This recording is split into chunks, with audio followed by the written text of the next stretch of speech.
আমাদের আজকের গন্তব্য ভিক্টোরিয়া পিক বা দ্য পিক বলে যা পরিচিত। সমুদ্রপৃষ্ঠ থেকে প্রায় 552 মিটার উপরে এর উচ্চতা।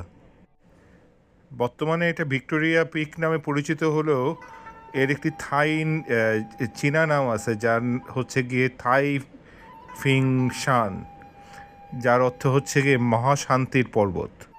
আরেকটি নাম হচ্ছে ছে খাই শান, যার মানে হচ্ছে গিয়ে পতাকা উড়ানোর পাহাড়।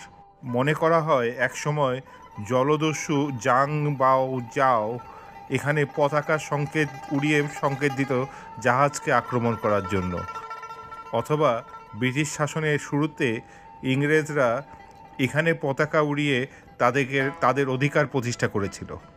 এই ভিক্টোরিয়া পিকে আসার সবচেয়ে পপুলার বাহন হচ্ছে গিয়ে পিক ট্রাম। তাছাড়াও আপনারা চাইলে ব্যক্তিগত বাহন বা ট্যাক্সি নিয়ে এখানে আসতে পারবেন। সন্ধ্যার সময় ভিক্টোরিয়া পিক থেকে সূর্যাস্তটা একটা অসাধারণ ভিউ তৈরি করে।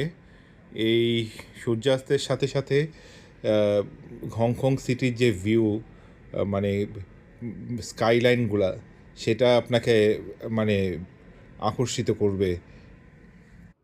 এই আকর্ষণ আরও কয়েক গুণ বেড়ে যাবে যখন অন্ধকার নেমে আসবে। আমরা সে অন্ধকার নামার অপেক্ষায় আছি এই মুহূর্তে। হংকং আইল্যান্ড এবং কাওলুন অংশের সব বড় বড় ইমারতই এই ভিউ পয়েন্ট থেকে দেখা যাবে। হংকংয়ের সবচেয়ে লম্বা বিল্ডিং, তার গায়ে বিভিন্ন রকমের মেসেজ ডিসপ্লে করতেছে, যেহেতু এখন চাইনিজ নিউ ইয়ারের সময়। সো এই সময়টাকে তারা বিভিন্নভাবে সেলিব্রেট করতেছে, সে নিয়ে আরও কিছু আকর্ষণ মানে নতুনভাবে যোগ করতেছে এই লাইটিং শোগুলোতে।